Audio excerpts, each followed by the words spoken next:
আমি যাদবপুর কলেজে পড়ি এবং পড়াশোনায় মোটামুটি ভালো। আমার একটা ভাই আছে, আমার আরও সম্পর্ক খুব ভালো। আমরা নিজেদের মধ্যে সবকিছুই আলোচনা করি। আমি, আমার ভাই আর বাবা মা একসাথে থাকি। আমি অবশ্য এখনো কোনো প্রেম করি না, তবে খুব মন দিয়ে পড়াশোনা করি। এবার আসি আসল ঘটনায়, যেটি কয়েক মাস আগের ঘটনা। বন্ধুরা, আমার জেসিকা ক্রিয়েশন চ্যানেলের সাথেই থাকো। আমরা সবাই মিলে একটা আত্মীয়র বিয়েতে গিয়েছিলাম, কিন্তু বাড়ি ফেরার সময় মা বাবা থেকে যায়। কিন্তু আমার ক্লাস পরের দিন, তাই আমি আর আমার ভাই রতন বেরিয়ে পড়ি বাড়ি ফেরার জন্য। কিন্তু তখন রাত 10:30 বাজে, তাই রাস্তা প্রায় সব ফাঁকা। যেহেতু এই এলাকাটা গ্রামের দিকে, তাই কোনো গাড়িও পাচ্ছিলাম না। এখান থেকে মেইন রোড প্রায় 8 কিলোমিটার দূরে। তাই আমি আর রতন অসহায় হয়ে রাস্তায় দাঁড়িয়ে রইলাম। হঠাৎ একটু বৃষ্টি শুরু হলো। আমি সেদিন একটা লাল শাড়ি এবং স্লিভলেস পিট কাটা ব্লাউজ পরেছিলাম, চুলগুলো কোমর অবধি ছেড়ে দেয়া, ঠোঁটে হালকা লিপস্টিক। আমাকে দেখতে যে খুব হট লাগছিল সেটা ছেলেদের তাকানো দেখেই বুঝতে পারি। তারপর আমরা অনেকক্ষণ দাঁড়িয়ে থাকার পর রতন একটা ট্রাক দেখতে পেয়ে হাত দেখালো লিফটের জন্য। ট্রাকটি আমাদের সামনে এসে দাঁড়ালো। ভেতর থেকে একটা ট্রাক ড্রাইভার নেমে আসলো। ড্রাইভারটার বয়স আনুমানিক 28 হবে এবং গায়ের রং শ্যামলা আর উচ্চতা প্রায় 6 ফুট, তবে স্লিম ফিগার। রতন লোকটাকে সবটা বললো এবং রিকোয়েস্ট করলো আমাদের যেন একটু মেন রোড পর্যন্ত লিফট দেয়। লোকটা কথা বলছে রতনের সাথে, কিন্তু আমার শরীরের উপরে তাকিয়েছিল। রতনের কথা শুনে হুঁশ ফিরল সেই ড্রাইভারের। তারপর লোকটা নিজের নাম বলল রাকেশ। আমরাও নিজেদের নাম বললাম। রাকেশ আমাদের ট্রাকে উঠতে বলল। আমি আর রতন ট্রাকের পেছনে গিয়ে বসলাম। সেখানে অনেক মালের বস্তা রাখা ছিল। লোকটা ট্রাক চালাতে শুরু করলো আর ভেতরে একটা লাইট ছিল, সেটা আমাদের জ্বালিয়ে নিতে বলল। আমরা পাশের সুইচ টিপে আলো জ্বালালাম। ট্রাকটিতে ড্রাইভারের সিট এবং আমাদের বগির মধ্যে একটা ছোট্ট জানালা ছিল। লোকটা মাঝে মধ্যে সেটা দিয়ে আমার হালকা বৃষ্টি ভেজা বডির দিকে তাকাচ্ছিল। আমি একটু ভয় পাচ্ছিলাম। আমি রতনকে বললাম, এ শোন, আমার লোকটাকে ভালো লাগছে না। রতন বলল, একটুখানি রাস্তা, কোনো অসুবিধা হবে না, খুব শীঘ্রই আমরা পৌঁছে যাব। কিন্তু খানিক রাস্তা যাওয়ার পরে এই ধারণা ভুল প্রমাণিত হলো।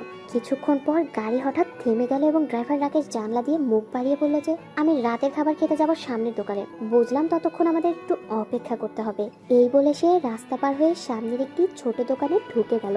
অনেকক্ষণ ধরে বসে থাকতে রতন একটু বোরিং হলো আর সেই সুযোগেও একটা সিগারেট বের করলো। ও আমাকে বলল, তুই এখানে বসে থাক, আমি একটা সিগারেট ধরে আসি। তারপর রতন ট্রাক থেকে নেমে রাস্তা পার হয়ে ওই দোকানে গিয়ে একটা সিগারেট ধরলো।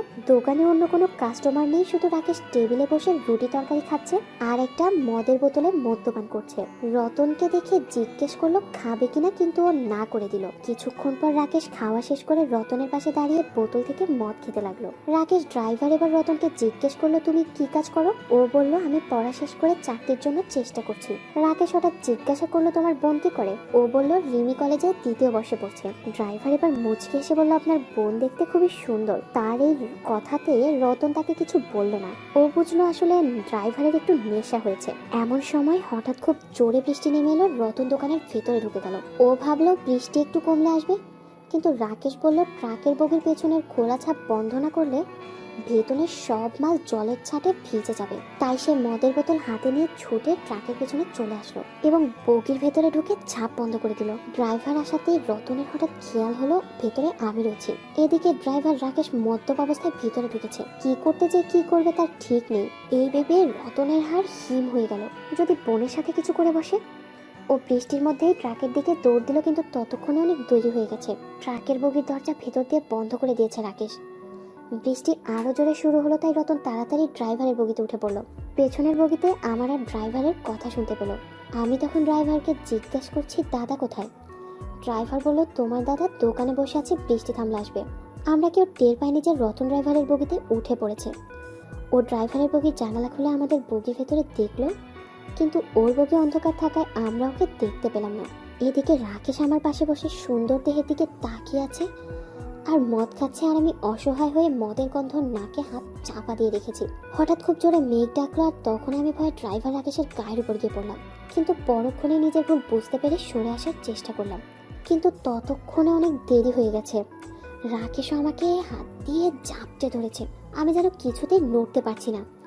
আমার মনে হলো আমি এক্ষুনি চিৎকার দিই, কিন্তু কেন জানি মদ্যপ ট্রাক ড্রাইভারের কোলে আমার দেহ শিহরণ দিয়ে উঠলো আর ভালো লাগা শুরু হলো। এক কথায় যাকে চৌম্বক আকর্ষণ বলে। আমি ভাবলাম আর যা হয় হোক, আমি আজ এই দৃশ্য উপভোগ করবই। আমি দেখতে লাগলাম ড্রাইভার কি কি করে, তবে আমি অনেক মিথ্যার চেষ্টা করেও ব্যর্থ হলাম। বরং রাকেশ আরও আমাকে নিজের উপর তুলে নিল। আমি মিথ্যা ভঙ্গিতে চিল্লাতে লাগলাম, আমায় ছেড়ে দাও বলছি। দাদা কোথায়, তুমি আমায় বাঁচাও। যাতে রতন বুঝতে না পারে যে আমি ইচ্ছে করে ড্রাইভারকে লাগাতে দিচ্ছি।